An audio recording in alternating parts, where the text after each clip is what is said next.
Okay, this is Rabbi Tobin at B'nai Shalom. Welcome back from your break. We are going to be on for 2 sessions, I think after this, and then another break of 1 week. And then in July, we're going to be inviting new friends, hopefully, into the class. So let's just confirm our calendar for everybody. Today is June 4th, 2018. We are on the 11th. We are on the 18th. And after that, we are off on the 25th. I will be here anyway, so that works. And my July course starts on Monday, July 2nd. So, 4th of July weekend? Is that the 4th? I mean, the 4th is in the middle of the middle week, so I don't it's know not- what day they give you. What day do people have off that week? The 4th is actually a Saturday. I beg your pardon? 4th of July is Saturday. Is Wednesday. It's a Wednesday. I'm looking right at it. Wednesday? Yep, it's a Wednesday. Congress will make a So 5-day I think they weekend. give you Wednesday off. I don't think that they give you a Monday or a Friday Because when that because happens. some companies will give, a 3-day weekend, though. I guess not. All right. So that means my block will be jammed with those people coming for the fireworks. Okay, for those of you who have not kept your own copies of the Sonsino translation, I'm displaying frightening signs of a learning curve. I actually wrote page numbers.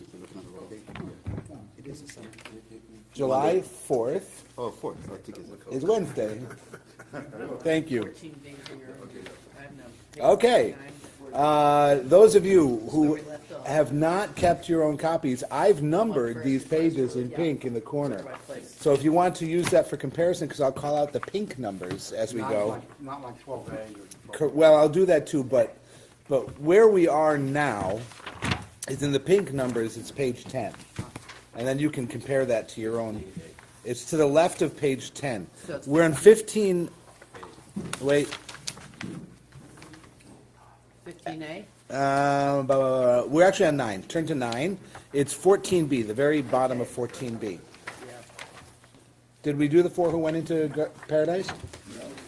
And 4 men Okay. entered the garden name, All right. that was 3 weeks ago. I expect us to remember. Well, let's do this, because what we're going to do over these next couple of sessions is we're actually going to skip around. And the reason we're going to skip around, is because the July course is being pitched as a class on Elisha ben Abuya. And Elisha ben Abuya is the heretic par excellence in Rabbinic Judaism, and he shows up on the next page of Talmud. And most of his stories are on the next page and a half of Talmud, and that's the month of July. And we're going to do not just the running through the Talmud that we've been doing in this class, which is, we just kind of move through it, and we're not going into other commentaries and other meanings and everything else. The Elisha ben Abuya stuff, I'm going to bring Midrash, I'm going to bring stuff from other places in Talmud. Hang on just a second, pardon me.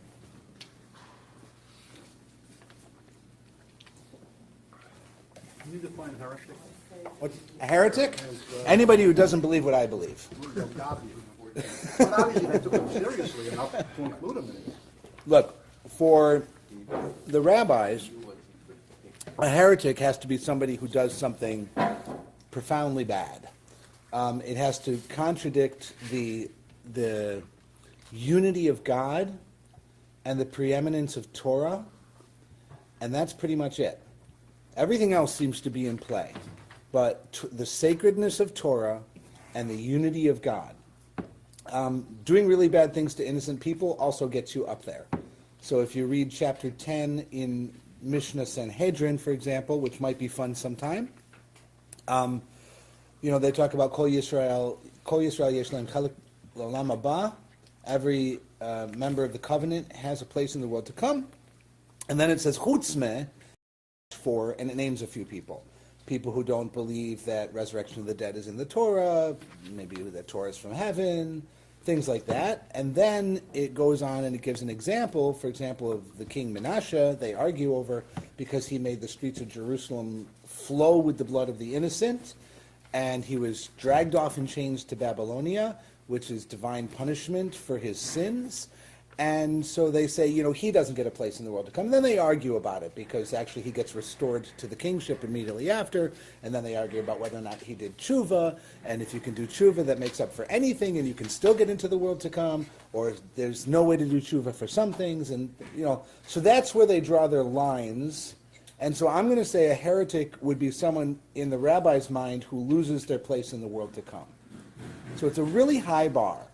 And you have to be really bad or really contradict the core, basic, fundamental concept that is Judaism. There is one God, there is a covenant, and the covenant between us and that one God is expressed in Torah. Right? That's it. That's the core. And once you go against one of those things, you're off the reservation. Okay, but we're going to really get into that in July.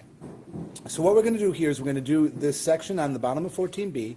We're going to start 15a, and then as soon as we get to Elisha ben Abuya, we're going to stop, as they say, lidaleg, and we're going to move right over the top of all of that, and we're going to pick up when it talks about Rabbi Akiva instead. All right, so here we are. We're on the handwritten page 9, which is the bottom of 14b. And you have, our rabbis taught 4 men entered the garden. Do you see that? Yes. So, Phil, do you have your own copy of the photocopies, or do you have one that I've written numbers on? I have one that you wrote numbers on. Okay, go to page 9, the number 9. I'm gonna have my own, which doesn't have the numbers, so I gotta look. That's the Aramaic and all. Arabic, actually. All of our numerals are Arabic.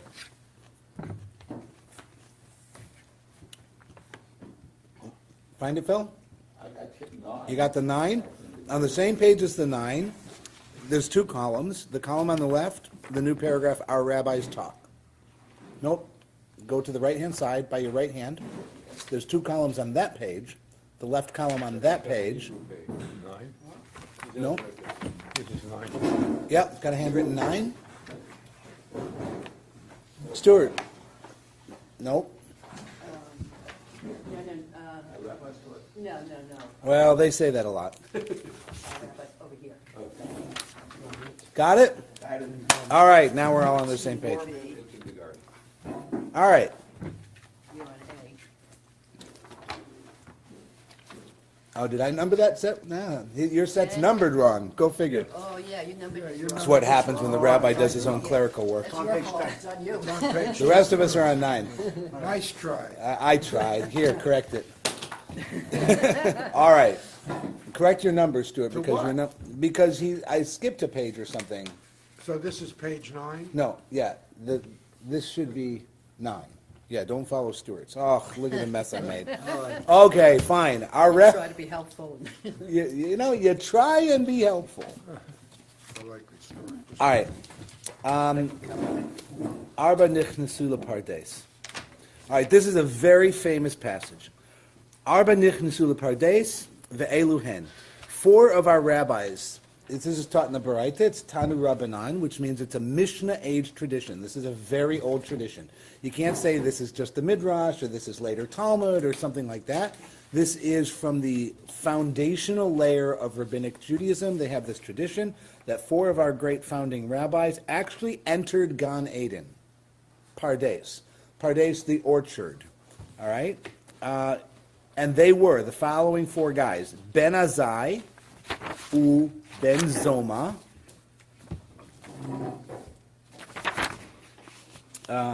Here. Acher, and Rabbi Akiva. Acher, we learn elsewhere, is Elisha ben Abuya. And Acher means the other one. And I won't tell you why he's called Acher, because there's a story about him that's in the pages that will be TP. They're alive or dead? They're alive. They're alive, okay. These are living men No, so when they get into Garden Eden, who have entered Gan Eden as living men in some manner. Presumably, this is a mystical manner in which they have entered Gan Eden. So we don't know how they did it. We don't know if, they sat around in a sweat tent. We don't know if they did letter and numerology meditation. We don't know if simply from the sacredness and the high level of their Torah learning, they have the ability to do this, and so they went together one day to try and explore, right? But it's pretty clear from the text that Rabbi Akiva has been there before, or Rabbi Akiva knows something about it that the others do not. Because the next line is, Rabbi Akiva said to them, Kishatem megi'im etzel avnei sheish tahor, when you get near the pure marble, shaish, marble, when you get near the pure marble stones, al tamru mayim. So when you see the pure marble stones, don't say water, water. Don't say mayim, mayim. Mishum shenemar, because it is written, Devar shekarim lo yikon leneged einai. A speaker of lies cannot be established before me or in front of my eyes. In other words, saying mayim mayim would be some form of a lie about what it is you're actually seeing. And God has said that lies in his immediate presence basically are obliterated. They like a moth in the flame. You simply do not continue to exist if you are a lie in the presence of God. So a person in the presence of God who says something false is subject to immediate and complete annihilation. That seems to be the concept.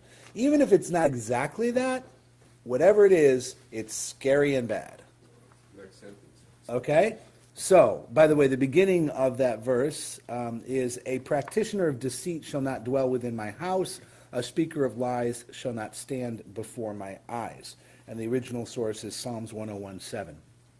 Now the four guys are in there. Okay?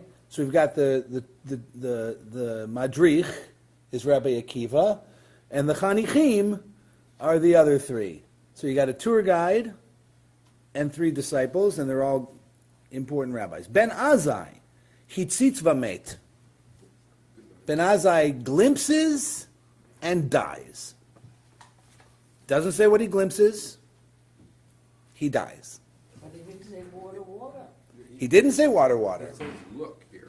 Hitzitz. It's not lirot, and it's not mistakel. Hitzitz is like just a glimpse. Glance. A glimpse, a glance, a blink. Like he glimpsed. You know how you're not supposed to look at the arc welding on construction sites? The people who have the arc welding, that they wear the hood and they look through the dark glass and it's got that really bright sparking thing.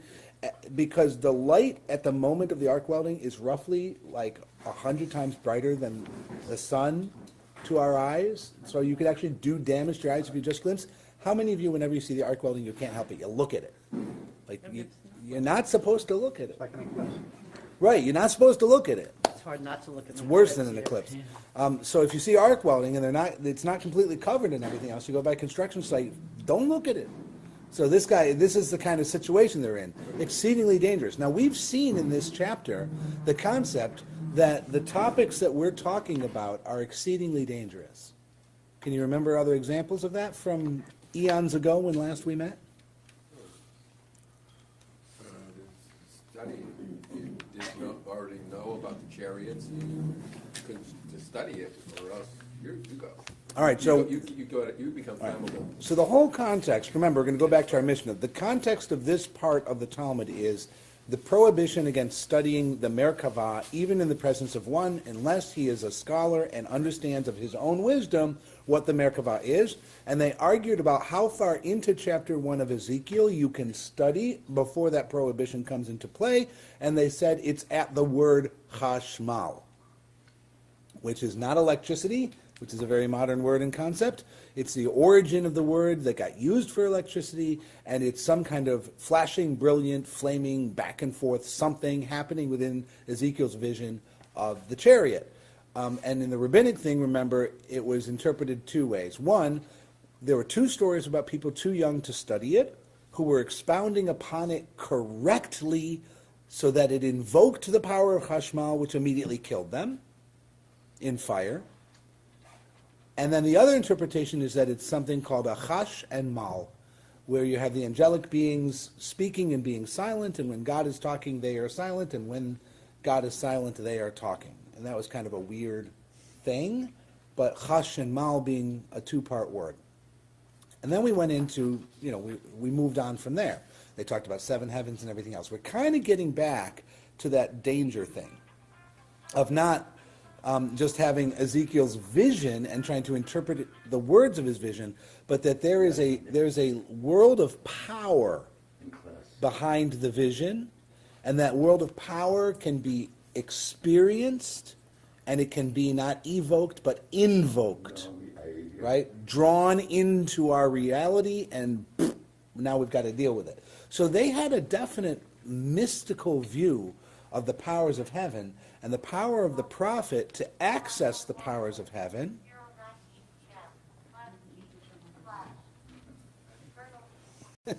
okay, I want to kind of get this straight. So they had a strong belief, so follow me on this, in the power of the prophet to see and experience that part of heaven, the part of divine power that is one half a hair's breadth removed from God, God's self, the place where the fire comes out, the power comes out, the divinity comes out, the kavod comes out. The prophet has the ability to see this. The unprepared scholar has the ability to invoke this to their own mortal, punishment. And the prepared scholar now evidently has the ability to experience this in the heavenly realm somewhere. That's the four who entered Pardes. Now, I'm a rationalist and all this kind of stuff. You know me, I'm not a mystical guy. So I love this passage, and I wish it didn't exist in some ways, So but do I. but it does exist. And it goes way, way back. It's a foundational level. So in the first level of Rabbinic Judaism, there is something called Merkavah mysticism. There is a mysticism that is associated, at least by the Talmud putting it here, with the Merkavah conversation. Now, could this original text of the four who entered Pardes have nothing to do with the Merkavah? It could. It might actually have nothing to do with the Merkavah. It's a Baraita. Yeah, well, what it seems to say, It's a Baraita that Rabbi Yehuda Nasi did not put in the Mishnah. right, But now it's being brought back by the Talmud. So it's the Talmud that's putting it here in the context of the Merkavah. It's the Talmud that's saying this is part of Merkavah mysticism. yeah, I guess what I'm stuck on is, how did three of the four get in there in the first place? In other words, It doesn't say. right, I know that, but it makes no sense. They must have been scholars and devout scholars, and they die immediately as soon as they show up. One does. One Well, does. That's as far as we got. I didn't see Maybe what they happened to the were guys. studying together. What? Maybe they were studying together. Yeah, but they're now in Is the that garden. in the same period? Right. Studied together? We do not know the mechanical mode, what they did that put them in the position of being in the garden. The Baraita has started with the presumption that you're going to be okay with that. Right. The four went into the garden, okie dokie. I'm okay with that. What happened next? As opposed to, wait a minute, what do you mean they went into a garden? What kind of a garden? What does it mean into a garden? How do they get to a garden? How come them and nobody else gets to a garden? How come three of them are not the same as the fourth one? How did the first one get to know he goes to the garden? That's So they- the Talmud I'm used to. right, and they don't do any of that. But the overall thing of the Mishnah is that you're studying. It's studying. Right. This is, the Talmud is not, I mean, for all the drilling down that it does, that's really not the purpose. The purpose isn't to come up with the final clear of what it is. Maybe that's its purpose around the Mishnah, but that it doesn't care to do that with a Baraita. A Baraita comes in to advance our understanding of a Mishnah. The Baraita itself does not have to be subjected to that level of drilling down. You know what I mean? I know what you mean. So Rabbi Yehuda Nasi, I think, probably shared your feeling and my feeling, and that's why he left it out. Right? He probably didn't like this either. Yeah. Yeah, I guess I will understand a different way. If everybody nowadays was the study of Greek philosophy. We'll get there. We'll get that. The four are not studying Greek philosophy. The Pardes is not Greek philosophy. For sure, the rabbis don't think the Pardes is Greek philosophy. What's happened here is certainly the Talmud has acted in the context of the Merkavah, which means they are somewhere in a divine realm. They're in a divine realm. And they would never have equated Greek philosophy with the divine realm, no matter how much we might wish for that. That's not where we are. Okay? So what happens? So the first one, Ben Azai, he tzitz v'met. He dies with just a glimpse. All right? And alavhu katuv amer. And so we're going to get a Torah verse that tells you about him. Like, it's a mini eulogy. It's using a Torah verse to give a eulogy for the guy. And what does it say?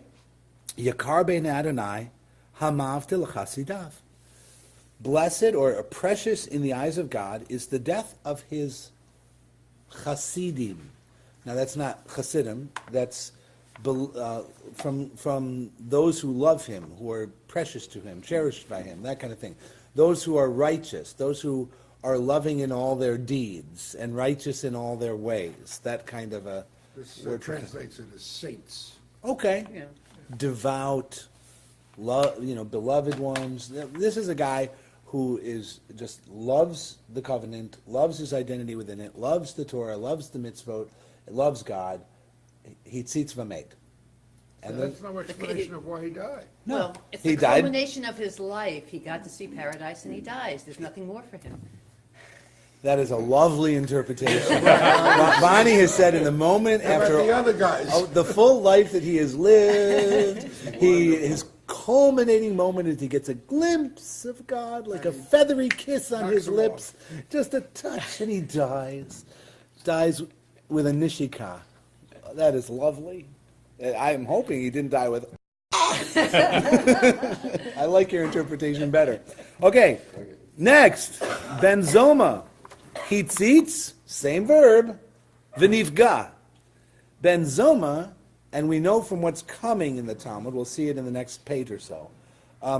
This is interpreted as he glimpsed and it broke his mind. He became demented. It broke his mind. So why'd they go in there in the first place? Why did they go in there in the first place? Human curiosity. Yeah, why did Pandora open the box? Yeah, it's a Pandora's box. That's a great analogy. It's Pandora's box. What's Apparently interesting, they were led there by Rabbi Akiva. Pandora was told not to open the box. Here, apparently they're led there by Rabbi Akiva. That's a good point. Rabbi Akiva led them to this. Right. Huh. What did he know that we didn't? I never thought about it. I never Sopranos. thought about Rabbi Akiva being irresponsible in this before. He wanted to get rid of it. Competition. He offed him. No, Rabbi Akiva is not part of a conspiracy theory to off his competition. No. You guys watch too much television. All right. Alava, and so he's going to get a mini eulogy too. Alavhua katuv omer devash matzata. And did I bring my glasses today? You know, I packed them and they're in my office. Where'd I go? Devash matzata echol dayeka pen tisbaenu v'haketu. Good. Okay. So, yeah, it's to vomit. So about him, it is when you eat your honey, eat, and I'm going to put in the word only enough to satisfy you, lest you vomit. There's an English phrase, too much of a good thing. Right? Too much of a good thing is a bad thing. A whole, one cookie is great. A box of cookies could make you sick. Were you looking at my plate? Yeah. I have had, cookies. so far I've had 2 brownies, 3 grapes, and 1 cookie. Remaining on my plate are 2 brownies, 5 grapes, and another cookie. Challenge? I have also eaten some tuna fish and I have salad, but I will admit this is not healthy eating. It was the cookies. All right, so that's him. So what happened to him? He got sick. He's overwhelmed. He's not dead. He got sick. Nifga. All right? So too much of God can be a bad thing. Too much direct experience of divinity can be a bad thing. Can hurt you, can make you crazy. I think we've all seen people who... That's a fine line. Yeah, well, we've all seen people far on the other side of it, right? People who get wrapped up in a God idea, usually all of a sudden, in some moment of trauma in their lives, Okay. and they go crazy in it, right? And we have cults. Right, and then in groups of people, they can form associations, you can have cults, you can have all kinds of things that happen with it. So God seems to be a dangerous thing here. God can be overwhelming, and that's not good. But, All right? But there are times, even in the Bible, when God warns people, whatever, don't look or be careful, you'll die. Yeah. There's a lot of what Freud called totem and taboo in religion. Totem is to be worshipped and revered, and taboo is to recoil from and not touch. Totem often is also not touched, depending on your religion. And in the classic biblical religion form, this is tameh and tahor, purity and impurity, and the play back and forth between that, and our closeness with God and our separation from God, and so forth. So we have this. All right, now the Baraita is going to make a pun here, because we had hitzitz, kitzetz. So we have a tzadi root 3 times in a row, and this one is acher. Acher kitzetz banitiot. He chopped the saplings. I don't know either. Let's just leave it, because the pages we'll study in July are going to tell us what they think that means. All right? But the fact that he's being called acher here, and that it's chopping down saplings, which if my kid did it, he'd be in trouble. Right? It's obviously somebody who's no good did something that's no good. The question is, how could he do something no good there? And survive. And evidently he comes out hunky-dory okay, except for We don't he's know, not, doesn't say. but he's acher. Okay, so moving along. Rabbi Akiva, Rabbi the Akiva. unheard. Now, our hero, Rabbi Akiva, Yatsa b'Shalom, he comes out in peace. He comes out whole, which I have to wonder, how can he, given the devastation that just happened on his platoon? Right, the second lieutenant who doesn't return with any soldier fit for duty is not really doing great. Okay, I don't know but about that fair, this may be over time, you don't know. I mean, we don't know. I think it's clear Yatsa b'Shalom is they nichnas v'yatsa. They went in, they came out. Just like a mashgiach who's, yotze v'nichnas, is not spending a lot of time in the kitchen. He's popping in, he's checking it, he's walking out. He went in, one guy dies, one guy goes crazy, one guy chops down the saplings. That And, might have happened over a month's period, you don't know. well, given that this is not, I think, a physical experience, I don't think time is relevant.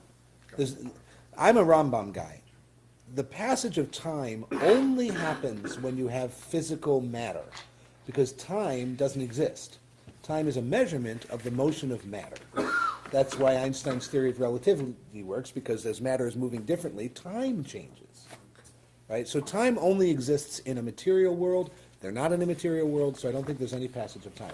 I think they enter, there's an experience that has an effect, and if you were in the room, you would have seen 4 guys sitting in those chairs, and they would have gone like this. Right? This guy would fall over, this guy would start going, this guy would start mocking us, and that guy would say, what's the problem? It would just happen. Right? Because how could it be a passage of time in a non-physical world? Now, what's interesting is that this is a world that seems to have an interaction that is being described in physical terms. There's a rock there. You might think it's water. You have to direct your glance to look or not look at it. And evidently there's some saplings that can be chopped. Now, if you're going to take it physically, then, you can make a really cool movie, and you can get some, computer graphics, and you can make what all this looks like, or you can say all of this has to be metaphor for something. And the Talmud is going to deal with this as it's all metaphor for something. And Our notes in English say there is considerable difference, apparently among more modern scholars, about whether this was a physical or spiritual experience. It's not so clear. I don't think that there's much. Well, if that's already on- the Sonsino was written over 100 years ago, Okay. so I don't But he's think. talking about M. Jast and Goldschmidt. Yeah. Consider pardes The- of figurative expression and so on. He also quotes Rashi. Wait a minute. Just a minute. I'm going to go with there are no mystical realms that are physical. There are no mystical realms that are physical. What does that mean in English? That you can't teleport yourself to another realm that's actually physical. There's no parallel universe that you can wind up in as a result of your Torah learning and walk around in and eat candy and stub your toe. So there's no garden. There's no paradise. None of that. My belief is that there is no So that physical all of garden. this is spiritual. All of this is metaphor. All of this is allegory. Despite Goldschmidt. Okay. Maybe when we get to the world to come, Goldschmidt can yell at me a little. And if he's right, he gets to slap me too. All right, we'll go with your interpretation. Right? If I'm wrong, they can poke me for it. If I'm right, they can't. All right. If we all get there. If I'm wrong enough, I don't get there. Okay, so now remember, Rabbi Akiva is the founder of the rabbinic school that results in the Mishnah. Rabbi Akiva is the founder of the rabbinical school that results in the school of Hillel. I mean, he's the progenitor of the entire enterprise of Mishnah and therefore Talmud. Mishnah is largely a Rabbi Akiva document. He didn't write it, but it's the world according to Rabbi Akiva. So he's a hero. So the fact that Rabbi Yehuda Nasi did not include a heroic Rabbi Akiva story in the Mishnah is also very interesting. Why wouldn't he do a heroic Rabbi Akiva? And I think it's because it's so problematic in these other ways. All right. Well, his whole relationship with his wife is very problematic. Aren't we all? Okay. Now, so Ben Zoma makes it out alive. He's the guy they get to talk to. Rabbi Akiva, he's boring. He's saying the same things he said yesterday. Acher is dangerous heretic. You can't talk to him anymore. Ben Azai is dead. So the only guy who's interesting to talk to coming out of this story is Ben Zoma. So the Talmud goes, and they go to Ben Zoma, right? All right, Mahu, right? Okay, so they go and they ask him a halachic question. Mahu l'seru say kalba. Why are we going here? Okay, so I will now, at this moment, apologize to the genteel folk in the room and those of the fairer sex, whichever sex you think that is. Talk about politically correct. We're about to enter conversations that talk about testicles, semen, and pregnancies. It will also talk about ejaculate. I've now put those words out there with a straight face. And hope that my children don't find this recording on the internet. First time since you were 16. Right? So we will be entering a segment that talks about the castration of animals, and after that we'll be talking about really not miracle pregnancy stories, but peculiar pregnancy stories, and as a result there will be teachings that have to do with copulation and ejaculation and impregnation. So that's coming. I can't really put that in the bulletin. If I could find a way nicely to say that, we'd have 3 times the people in the room, I'm sure. R-rated. But that's where we're going, because Ben Zoma seems to be an expert in a couple of these areas. Even though Okay? he's Now, demented. why is it that nothing happened to him? Well, he's the guy who's cracked in the head now. He's cracked. But he's nifga. He's touched by the sun. It would be the English phrase. Okay, so they go to him and they say, let's ask Ben Zoma an interesting halachic question. Are you allowed to castrate a dog? Now, the reason they ask this question is I'm going to give you the original verse in Leviticus. Leviticus chapter 22, verse 24 says, that's Rashi on Leviticus. Hang on. Leviticus 22, verse 24. Goes like this. We're talking about the sacrifices, and in the middle of this parsha it says, Ma'uch v'chatut unatuk v'charut Lo takrivu ladonai uva artzachem lo tasu. You shall not offer to the Lord anything that is bruised, crushed, torn, or cut. And this is referring to the testicles of the animal that is being offered. So an animal whose testicles are bruised, crushed, torn, or cut.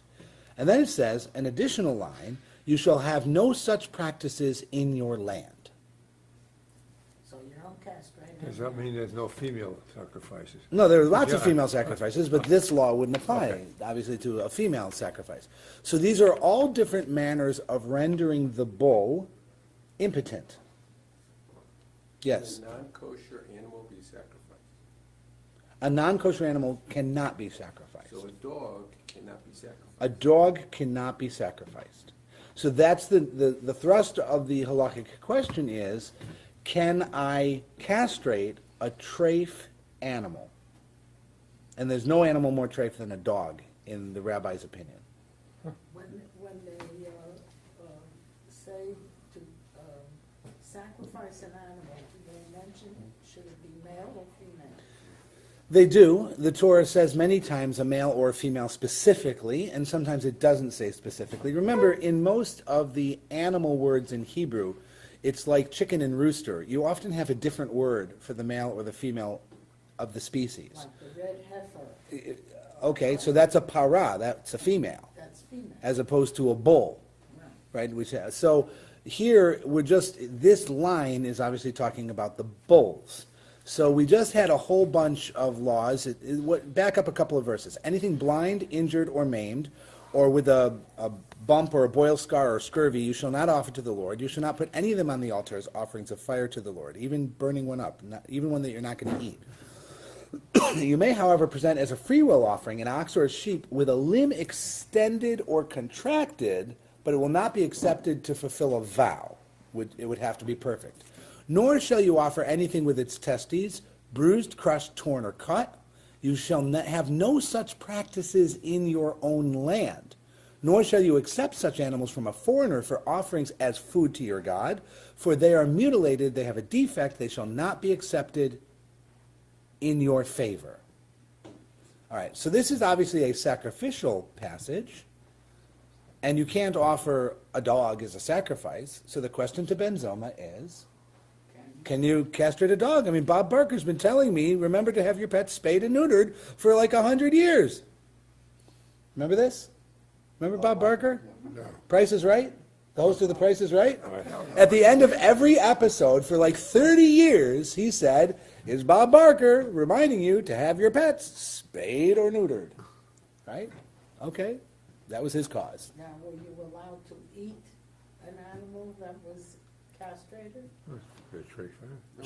So when you make kosher slaughter, it has to be a complete, healthy, whole animal.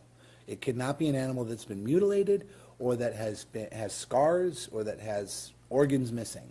So no, a castrated bull cannot be made kosher for eating. It can't be made kosher for sacrifices. So, all right, so that's their question. So Ben Zoma has been given this stumper, okay? And they only quote the end of it. And he said to them, Uva artzachem lo tasu. So he quotes the end of the verse, not the you shall not offer an animal, but the second half that says, and in your lands you shall have no such practices. You shall not do this in your land. Okay? So what's he saying? Saying no. Saying no. He's saying that the verse clearly says it's not just about sacrifices, it's about doing this anywhere in your land. So if you wanted to be a smarty, what might you say? You can't have any birth control for dogs. You could put hormones in their food to control birth. That doesn't maim them in any way. There's a whole field of environmental science where they do this to the deer in the woods or to the mosquitoes in the ponds, depending. Either render them, so that neutered chemically so that they can't reproduce so you don't have a population explosion. Okay, so he's saying anywhere in your land. What else might a smarty say? So look, I'm sitting here in West Orange, New Jersey, and if one of my veterinarians, I have a couple, were here in the room, And I just read them a clear Talmudic interpretation of the Torah law saying they are not allowed to perform castrations in their practice. Right? What are they going to say to me if they don't want to just say, well, I'm doing it? Are we assuming that they're Jewish? Yeah, in my congregation. Jewish. Oh, okay. You said Yeah, I was gonna say And that observant when and that- saintly, because they're in my congregation. Yeah. Especially Sandy. All right? You can have Jared. No names, because we're on the internet And here. Rachel, yeah. No names, we're on the internet here. Why would you come up with another name when I say But no then, names? then we would have an outbreak of animals. All would right, be overwhelmed so with let me get population. out of this moment here. So one thing they could say is the verse says, you shall have no such practices in your land. Therefore, castration of animals is forbidden by Jews in the land of Israel, but here in West Orange, which is not your land, you should be permitted to do it. That would be your argument. And that's the argument that I would give to let them make a living doing this thing. Plus, we know that there's a benefit to having the animals neutered in that you don't have strays all over the place, because one wrong trip to the dog park and now you've got more puppies. Right? So that's what you would do. I can't help you in Israel. I don't live there. I'm not a rabbi there. I don't have any authority there. So someone will have to go to their local rabbi to figure that out there. Okay? All right. So that seems to be his answer. So Ben Zoma says, Lo tasu b'artzachem. Now, Kol she ba'artzachem lo tasu, and he draws the conclusion, any animal that's in your land you shall not do. So even a dog is the implication. Question answered. Since we're talking about Ben Zoma, they ask him another question. Shalu at Ben Zoma. And here we go with the rather awkward stuff. Betula she'ibra mahu lechoen gadol. A virgin who gets pregnant, is she permitted to the high priest as wife? So, Torah verse says very clearly that a Kohen, the high priest, a high priest is only allowed to marry a virgin. No Kohen is allowed to marry a divorcee, period, any Kohen, but the high priest also needs a virgin, all right, as his bride. So they have a case of a virgin who is pregnant, and they ask, can she marry the high priest? Lots of questions should be going off in your head. Go ahead. Virgin Mary. Okay. Okay. So in the Christian theology, the mother of Jesus is a virgin, and she is pregnant. And would she have been permitted to marry the high priest? No. That certainly would have made for a very different story. So the Hebrew, which we have translated as virgin, is that the meaning? This of is Hebrew clearly term? virgin. Otherwise, there's no point to the question. If it's maiden, well, yeah, sure. Why are they asking him this anyway? It's Ben Zoma. They just asked him a question, so they know another question. But isn't the he people, demented? he is. That's what we're trying to figure out. So the Talmud does associative quoting. So it will say, 4 went into Pardes, and it was Azai and Ben Zoma and Acher and Akiva. Oh, by the way, I know a couple things about Ben Zoma. Since we mentioned him, it's like that person at the Kiddush that you talk to. And you think you're having a simple conversation, you're going to talk to them for about a minute or two, one topic, and you're going to go your own ways. Only halfway through the topic, there's something that reminds them of something else. And they start in on that. And you can't get out of it because you still need to finish the first conversation. And in the middle of that conversation, it reminds them of something else. And now they're down like the garden path number 3. No With names, please. No names, no names. while we're And not my Kiddush. I'm talking about other Kiddush. Yeah, right. Okay, so you have all kinds of questions. The main question is, pregnant virgin? Are you kidding me? All right, and That that's says maiden, not. Yeah, but basula means virgin, doesn't it? this is bitula. It's a virgin. I'm There's- just saying what the translation. Yeah, is. Sansino is being genteel. It's 100 years ago in Britain. They're not going to use a coarse word such as virgin. Right? All right, so here we go. A virgin is pregnant. Can she marry the Kohen Gadol? And then you say, what? Me? Chayshinan li de Shmuel? We think this is a Shmuel case? The Amar Shmuel, because Shmuel once said, evidently quite proud of this, Yachol ani leave all kama be'ilot below dam. I am capable of having intercourse with a virgin several different times and never causing blood, meaning never breaking the hymen, never rupturing the signs of her virginity, causing any form of bleeding whatsoever. He can I'm sorry, but he can go in and come out and cause no damage whatsoever. I'm not sure why he's bragging about this. I think that there's a combination here of anatomy and skill that we don't need to go into. It's the Harvey Weinstein defense. I don't know. But No more than Bill Clinton. Ben-Zoma. Is a pregnant virgin permitted to the Kohen Gadol? Ben-Zoma seems to be the one who says, what? Is this a Shmuel case? Because Shmuel says he can do this a bunch of times and not cause any damage. Or it's the Gemara, the editor, coming in and saying, maybe this is what they're worrying about. Can you play with words here? A virgin can't be pregnant. A virgin can become pregnant. But once she's not... No. Once she's pregnant, she's not a virgin anymore. No. The scenario you have to picture here is somebody has engaged his daughter to the high priest, and all of their family dreams have come true. And they now are going to have access to status and power and God's blessings and everything else in society. And after about 4 months or so of the engagement, the girl's got a little bit of a pooch on her, and they realize she's pregnant. Oh my God. Okay. Now, what are you going to do with her? She's either been sleeping with the stable boy, Or the hybrid. in which case the marriage is off, All right. right? Or she's pregnant and she's still a virgin. We can still, no, don't, yes, I know, she's still a virgin. And the doctors check her, and she's, by all evidence except for the pregnancy, still a virgin. Oh. So we've got to that point. Otherwise, they wouldn't be asking the question. So you have to assume that the inspection has been done, and medically, she's certified as a virgin, and she's pregnant. Well, but back then, they're assuming she's pregnant. It's possible she could have a tumor or something else and really not Oh. be pregnant. Which again would be a scenario other than the one we're dealing with, because let's presume that they only asked this question because it happened once, and at the end of the questioning, she gave birth to a baby, so it wasn't a tumor.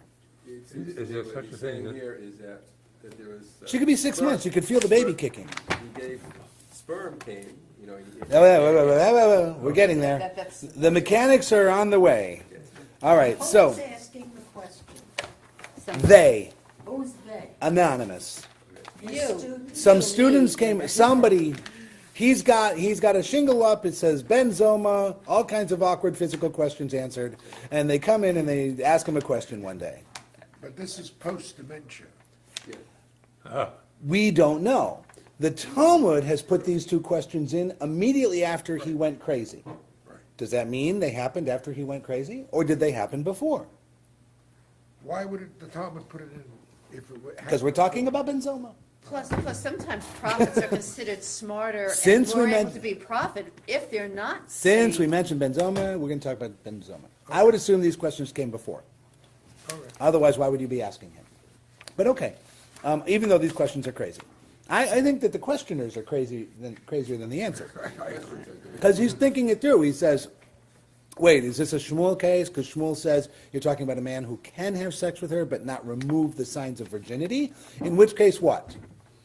What's the answer to the question? Can she marry the Kohen Gadol if she had sex with Shmuel? No. No, because she has had sex with somebody. So she's obviously not a virgin despite the signs of her virginity, so she would be forbidden. These are actually pertinent facts that are being discussed as a matter of the case. So if we were thinking about Shmuel, then presumably she would be forbidden. Dilma de Shmuel lo shchicha. Or perhaps Shmuel is really rare, which I think you just have to assume is the case. Shmuel is a really rare case, and so you can't make halachic determinations on something that is a statistical outlier. Like, there's never been before a Shmuel, and there will never be another Shmuel. Shmuel is really rare. We can't make rulings based on a Shmuel. She's pregnant, but she has her signs, and since she has the signs of virginity, we have to assume she got pregnant without intercourse, which is where we're going. Okay? So, Amar Laho, so Ben-Zoma said to them, De Shmuel lo shchiach, Shmuel is not a common case. So we're not solving it by saying it's a Shmuel case and she's forbidden. You don't look at a pregnant woman and say she's immediately a pregnant virgin and say there's no way she's a virgin. She's not allowed to the high priest. I don't care what you say and what you show me and how intact she is. Forget about it. We don't say that. Shmuel is uncommon, however, Chayshinen, but we are worried, Shema be'ambatya ibra. She got pregnant in the bathtub. And that doesn't mean having sex in the bathtub. That means she was in a bathtub in which there was ejaculate, which somehow made its way into her without intercourse, and she became pregnant from it. In other words, she is innocent. So she can marry. Then in that case, she's a virgin who got pregnant from a man's seed, What about but without sex. artificial insemination? Well, that's the modern question. So the modern question is, if she's never had sex and she's inseminated by a fertility clinic, would she still be eligible to marry the high priest? And what's the answer? When Mashiach brings the high priest who wants to marry such a woman, ask me again. So, I mean, at some point you don't do hypotheticals, right? But that would be the real case in our day, right? So there are ways to get pregnant being a virgin. It's possible. Is the bathtub possible? Okay, so let's take a moment and let's do the reality of this. Let's take modern science and let's combine it with our knowledge of baths in Second Temple times. The rabbis are living in Roman times. Baths were common. Every single significant dwelling under Roman control has a Roman bath. The Roman bath, for those of you who have traveled with me or others to Israel and you've gone in and you've seen the archaeology, is a platform room with about a 3-foot drop underneath it, with stone posts and a piping system for water. And there's hot burning coals and everything else that heats the water to boiling to create a schwitz bath, to create a steam bath. And there are different pools of water if you're in a nice bathhouse. And there's going to be the hot tub area and the sauna area and the cool water area. So you have all kinds of different tepids or not tepid waters, and there's all kinds of people going in and out of there all day, and the waters are often flowed through or connected to each other, and it's not beyond the realm of disgusting imagination to think that some man in that public bathhouse may somehow have had his semen enter the water.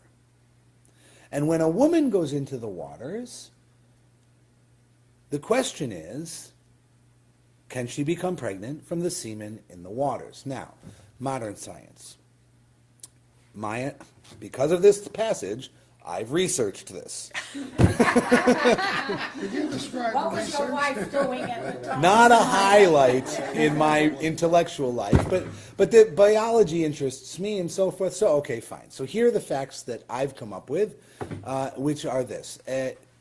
Start with the ideal environment. The ideal environment is inside of the potential mother, and ejaculate inside the potential mother. The semen can live up to about 5 days, and that's usually closer to ovulation when the cervical mucus creates a nice, cozy home in which they can survive longer and longer. Farther away from that time of the month in either direction, they tend not to live as long. Okay, that's number one. Number two, on the outside, as soon as it dries, it dies. So, because they're fragile. If they're in a liquid solution that has any kind of chemical basis or soaps and things like that, the protein and oil sheaths around the head of the spermatozoa are stripped away, and it basically explodes from the salt, non-salt osmosis situation, that it's not protected and held in anymore. They're incredibly fragile little one-cell things with a little tail flagella on them. If the flagella can't move, they can't go anywhere, and inside this thing, once that covering is removed, they die immediately. So you need to be in, if it's too hot, they boil dead. If it's too cold, it's a hostile environment, and they'll get lethargic and eventually drop off and die. So the concept is, in regular kind of bath water, which is comfortable warm water without chlorine or bleach or chemicals in it, regular kind of natural flowing waters, which you probably would have had in the bathhouse, sperm can survive, on average, even up to about 20 minutes or so. Seems to be the scientific consensus. So, yes, they're in the water swimming around by the hundreds of millions. Typical ejaculate has 100 million sperm in it. So you have 100 million sperm swimming around in the water. Now, the volume of water to the volume of sperm is immense to tiny.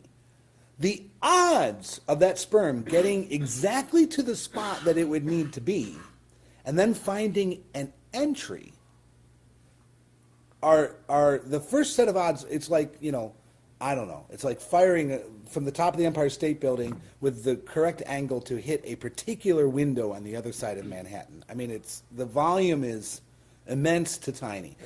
Then it arrives at the Golden Arches, and it wants to find paradise, but paradise is not customarily open. Remember, this is a virgin, so she's got barriers, right? So the idea of it arriving, getting past barriers, finding entry all the way up to where it needs to go, and then impregnating her is nearly statistically impossible. However, it's only nearly statistically impossibly impossible. Improbable, There but not is impossible. a path to victory. Okay? Buy Powerball tickets. You're more likely to win.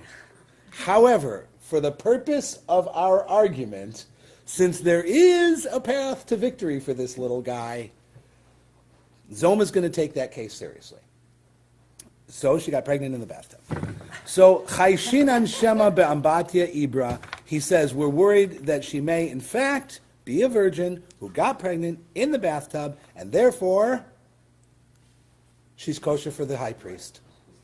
We're not. So Shmuel is rare, And this is not, but the ambatia we're not worried about. We're going to think that could happen. so Shmuel is more rare than this.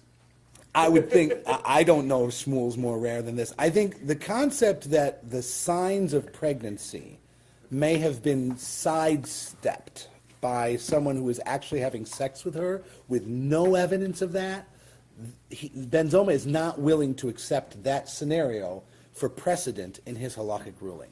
The signs of virginity are sacred. Okay? Because think about what would go wrong with society if we can accuse people of being non-virgins even though the signs of virginity are there. You could never prove she was a virgin. And the bride price and the ketubah and so many other things matter. Accusations of adultery, so many things would fall by the wayside if you were ignoring the physiology of her virginity. If you could ignore that on the claim of, hey, this guy over here is like Shmuel. Right? If you could say that in court, an entire system of marital law falls apart. So he doesn't allow that. The ambatia, who's going to claim that? Right? So, but she's pregnant. So he's basically reinforcing the concept that physical signs cannot be challenged, and this must be the other way that it happened, and no, there you go. And now but we're not done. But it's 1 o'clock. But let me finish it very quickly. We started 5 minutes She late. rode horseback. No, her signs are still there. She didn't ride horseback. Her signs are still there. Okay, they have that, by the way. They call that mukat eitz, struck by a stick, in the Talmud. There's a whole category of it in Masechet Ketubot about a woman who is a virgin without the signs of virginity. It was never pregnant, but there are reasons why she might not have those signs. Okay, Ha'amar Shmuel. Well, since we're talking about Shmuel and his remarkable abilities, Shmuel seems to be an expert on ejaculate. Kol shichvat zera she'eno yoreh kechetz eno mazra'at. He said that no ejaculate that is not actually forcefully ejaculated can impregnate a woman. So a weak ejaculate does not impregnate. That's his theory. Of course, we know this to be false, but certainly a strong ejaculation is more likely in sex to impregnate because of the physiology of achieving its goal, getting to where it has to go. So he's got some basis on which to say such a thing, but we also know that sperm can be frighteningly persistent little guys. All right? So that would rule out the bathtub. right? So you're going to say you've got Shmuel loses for Ben Zoma on the first topic, and Ben Zoma says, it could have been the water. But Shmuel argues against the water on the second topic, or is somebody using Shmuel against Ben Zoma in the water on the second topic, saying, but it has to be an actual ejaculation towards pregnancy for it to be effective? And the answer is, Me'ikarinami yorei kachetz hava. Yeah, well, when it went into the water, that's how it went in. It was originally like an arrow flying, which is the phrase they're using. If it doesn't fly like an arrow when it enters the world or leaves the man, then it doesn't impregnate. So the water shouldn't be a case. Well, the water is a case because you're talking about ejaculate being strong and surviving their journey. And so that's what they're talking about, rather than being inseminated in a forceful kind of way, an effective way. Okay, and thankfully that is the end of that topic. Well, thank you, because when I was a freshman in college, and we were all required to take a co-ed swim class, and we used to work. Okay, buy a Powerball ticket. Yeah, and bathing suits. All right. All right. Yeah, that was a topic of conversation in the dorm. This is mine. We have a little bit to do next week here on 15A before we get to Acher. So we're going to continue on this next week, and then we'll see what happens after that. So This is that's, the porno chat. what's that? This is the porno chat. I turned it off before you said that, thank God.